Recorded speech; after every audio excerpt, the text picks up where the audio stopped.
How you doing, guys? Great, man. So Good to see you. Thank you. Nice to be here. Yeah, I know this isn't about this, but I like that jacket. Sorry. Oh, thank you. Yeah, I literally like every time I release a new album, I seem to people just come to me with jackets, and I get new jackets. It's great. We got to release an album. Yeah, we really do. I need a bunch of jackets.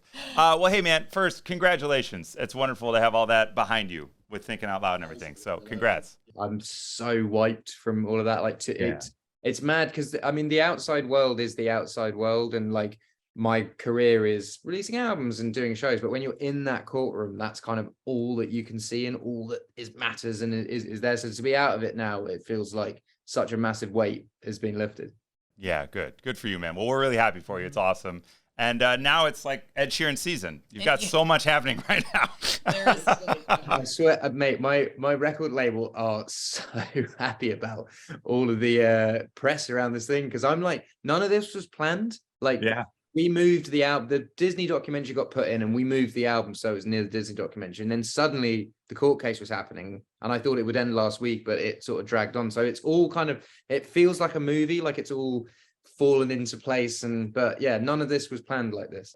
Well, Subtract is out. Yes. So that's obviously huge. And it's a very personal record. You've been saying all along how personal it is going to be when it comes out. I listened to it. I loved it. Spark is the song for married people. I feel like, thank you, a song for us. We're not married. We're married to other people, but we're married at work. So. Curtains. Now, you've talked about how many songs you write a day. How do you get it down? And is that where like deluxe comes into play? Like, how do you get these on the record? And then are deluxe the ones that didn't quite make it, but you got to get them in? Well, I think, yeah, pretty much all the songs that I made for Subtract have been released.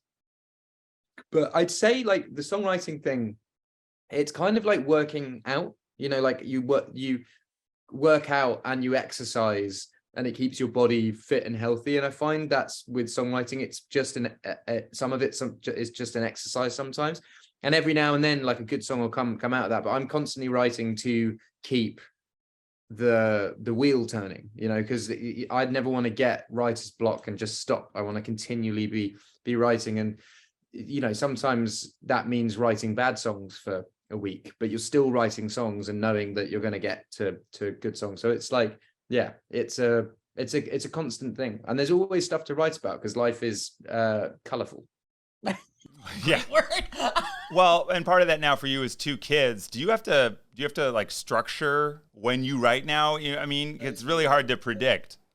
No, I treat it like it's a 9 to 5. So I go to the studio at like 9:30. I come back at 5, and I treat it like I got it from Eminem. I went when I worked with him and was in Detroit. He's very regimented in very regimented. He goes to work and he comes home, and that's his family life. And I think as musicians, like our livelihoods are so all over the shop. It's like, you finish a gig at 11 and you start the gig at 8, and you might do a bit of promo at 5, but that's like quite a weird working day, working hours. And I think now I've got kids actually being structured, so I have a regular work schedule is good. And it means that you work every day, and it means that you go into the studio and you make songs every day, and it's good.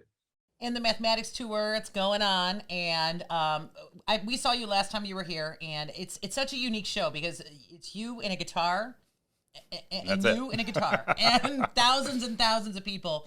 The first time you did, was that terrifying to play those arenas? And do we expect the same thing this tour around?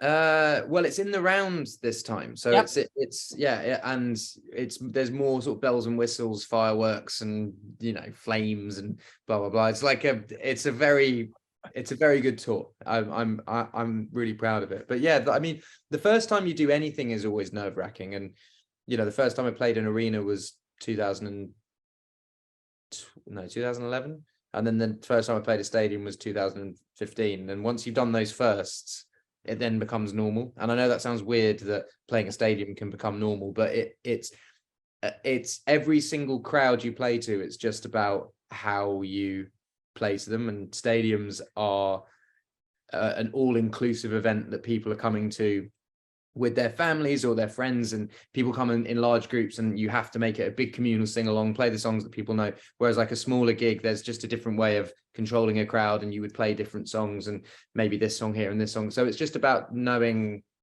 what you're walking into. So we're excited for the tour. And as you mentioned a few minutes ago, you've got the doc on Disney Plus. With the kids, with the tour, with the album, with everything else going on, how did you sort of define the boundaries of what are we filming, what aren't we filming, what are we including in this doc, and what aren't we? Well, that kind of wasn't up to me. This director came to me and he said, I don't want to make a music documentary. I want to make a documentary on you and you as a person, which I feel like he's done. Like, music is kind of secondary to it, and the rest, you know, it's very much a view of life. But yeah, my only rule was just no kids, and no inside my house. Just and you have to have that. Well, I just, you know, like people know where I live, and I don't want them to know the layout of my house. You know? Yeah. Okay. Yeah, funny transition. This is perfect. We talked to someone who knows where you live. Yeah, so we did. It's funny. We've interviewed Lizzo. We've talked to Chris Martin of Coldplay. Everyone talks about you. They all love you. Everybody. You just talked about Eminem. We did talk to one artist and friend of yours who does have a beef with you about a house. About a house, and you might be leading yourself. Okay. So we talked to Lewis. And I want to play you audio, so I'll hold it up for you to see, and we'll edit this in to make it look real nice. But we asked Lewis about the house, and there's some colorful words in here. Here we go. You're working on the house, man. You have a lot going on. You talked about that. Ed got you in the deal. You know. That guy. You heard it here first. And I hope everyone goes out and buys Ed Sheeran's new album Subtract, so that motherfucker can reimburse me.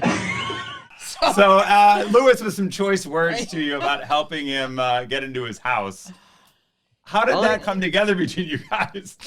Well, what I said to him is find a house that you're going to want to live in 20 years and do it up as you're on tour. You know, not necessarily live there, but make it your forever home. So when touring ends, you have a forever home to go back to.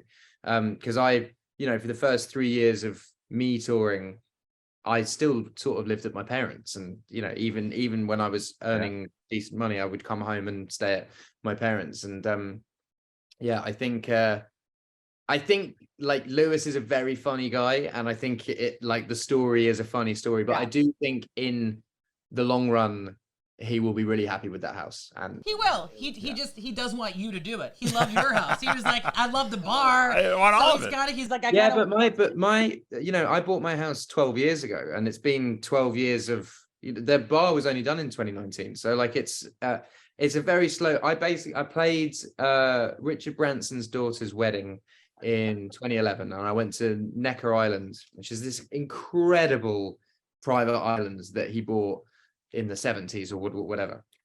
And I was like, man, like, how did you do this? And he said, I just did it a step at a time, and he had Virgin Records, and if he had a hit with the Rolling Stones, he'd do a little bit here, and if he had a hit with Madonna, he'd do a little bit here, and everything is just a gradual thing. Like, it's not, you can't just go, here's the house and doing all of this stuff. It's just very, very gradual, and it grows with you as a person. Judging how great Subtract is, you got a bunch more bars to build. Yeah, it'll be fine. It's on the way. Kind of like I'm good for now. The last thing I wanted to do was the chapel, just so I had a place to remember people that I'd lost. And I'm good now. Yeah, awesome. You're gonna have to build a playhouse for the kids at some point. That's the next one. I don't know if you have that yet. Well, there's like a limit. There's a limit because I don't want them to be the weird kids. Okay, yeah, they got to be around other kids.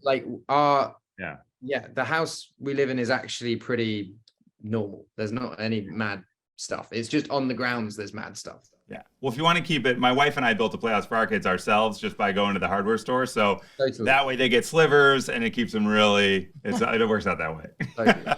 Well, we can't wait to see you, Ed. Thank you so much for taking the time. Crazy week, and you got it. It's all done. The pop-ups, the tour, everything is happening, and it's just great to see your face again. Thank you so much. Nice one, guys. Thanks, man. Congrats. Thanks, Ed. Bye-bye.